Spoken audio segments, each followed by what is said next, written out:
Euzu billahi mineşşeytanirracim. Bismillahirrahmanirrahim. Elhamdülillah ve salatu ve selamu ala Resulillah Muhammedin ve ala alihi ve ashabihi ecma'in. Amma ba'd. Esselamu aleyküm ve rahmetullahi teala ve berekatuh. Eң birinçiden barыбызды жоқтон бар кылып жараткан улуу жаратуучубуз Аллах субханаху ва тааляга мактоолорубуз болсун.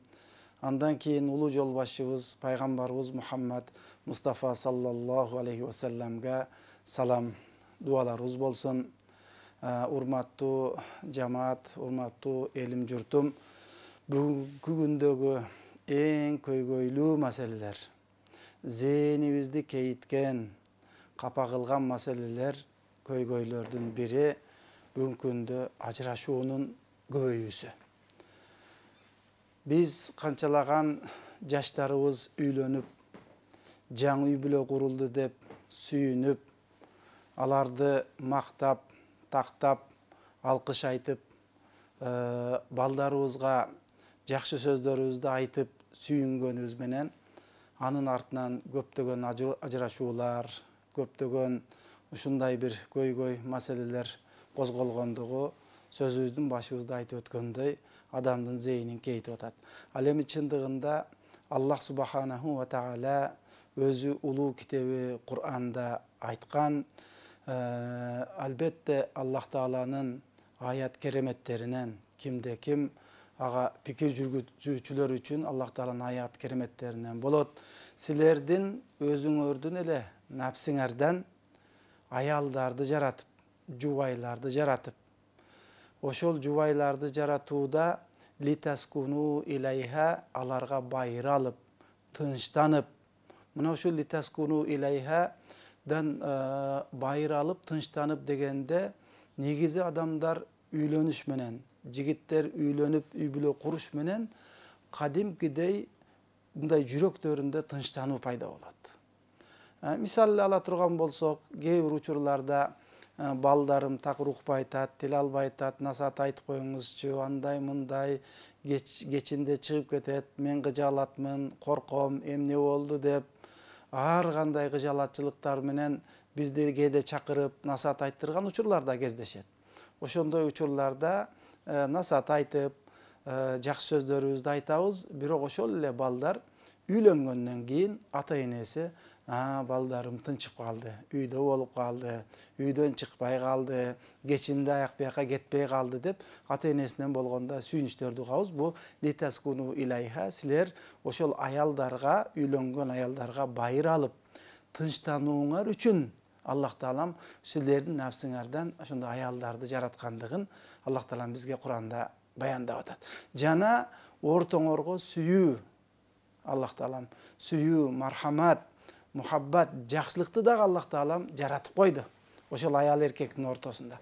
Эми шариятыбыздагы, динибиздеги бул үй бүлө куруудан көздөлгөн максат бири-бирин сүйүп, бири-бирине урмат көрсөтүп, балдарын жакшы тарбиялап, ошондой бири-бирине байыр алган, бири-бири менен тынчтанган, бири-бирин сүйгөн, урматтаган, сыйлаган үй бүлөнүн курулуусу биздин динибиздеги берип аткан таалимдерден көздөлгөн максат негизи ушул. Бирок тилекке каршы бир себептерден, бир канча себептерден улам ажырашуулардын саны көбөйүп барууда. Ошондой эле бизге дагы талак маселелери менен көптөгөн жарандар бизге кайрылат.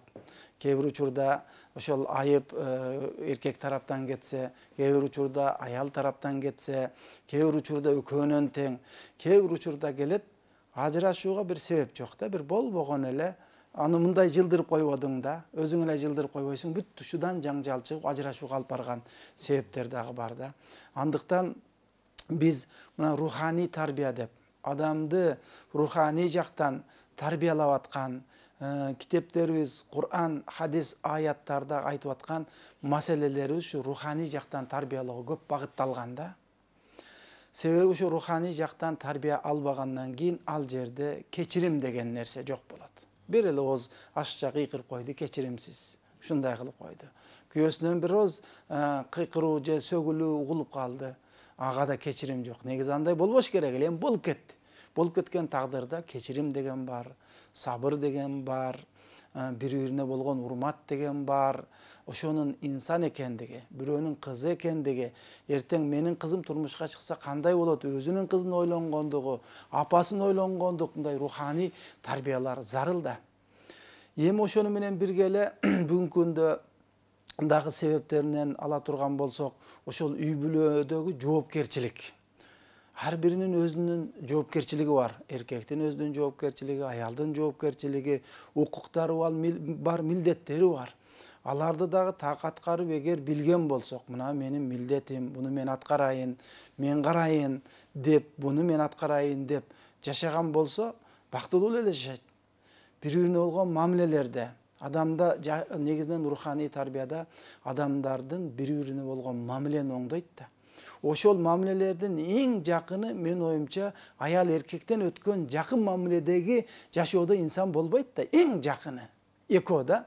Анан ушул экөөнүн бири-бирине жасаган мамилесин карап көрөйлүк, ушуну оңдойлук, ушуларга аракет кылайлык.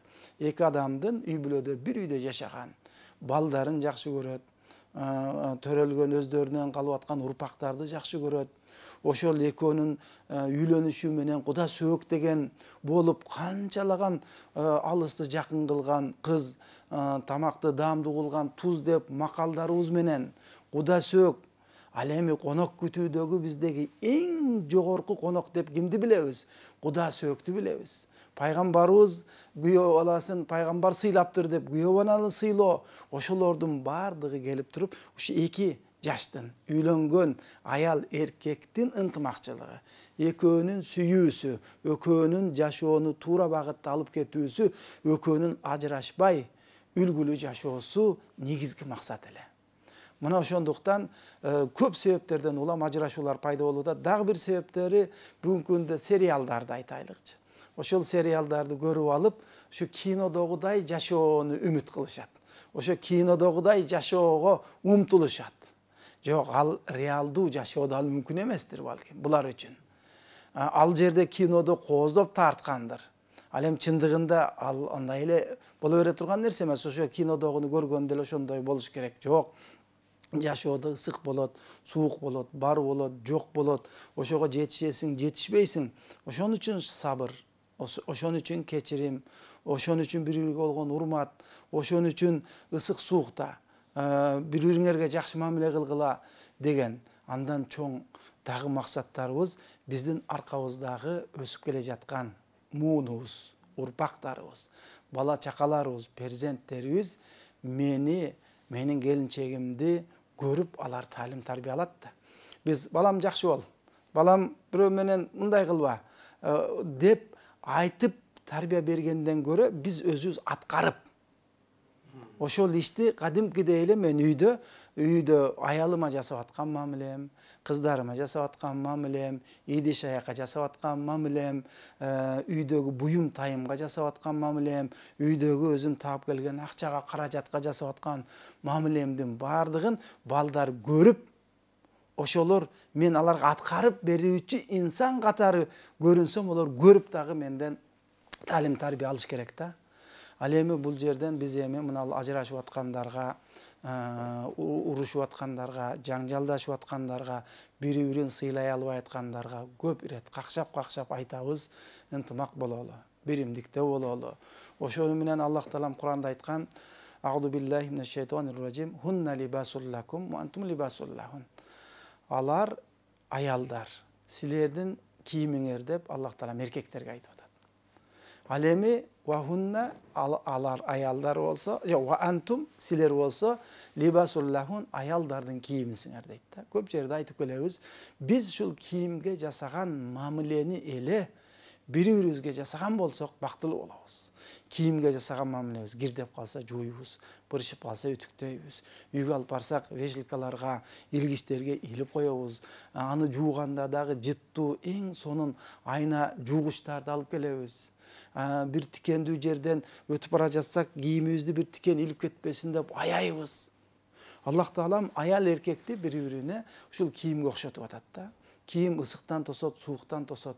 Кийим адамдын көркү дегендей, бири-бирибизге көрк берип, барда бардай, жокто жоктой, ысыкта ысыктай, суукта сууктай дегендей бири-бирибиз менен ынтымак жашашыбыз керек. Анан калса, кээ бир учурда эркектер дагы чындыгында аялдарынан кандай арыздангандарын угабыз, аялдар да эркектеринен арызданганын угабыз. Анда биз айтабыз, сиз ошол жерде үйлөнүп аткан күндө, никеде отурганда, ошол жаңы ала турган келинчеңиз аппак жоолук татынакай кийимди келип отуруп, кийип келип жаныңызда отурганда, молдеке, имам келип туруп күбөлөрдүн астында, Алланын астында ушу күбөлөрдү күбөлөндүрүп туруп сизден сураган.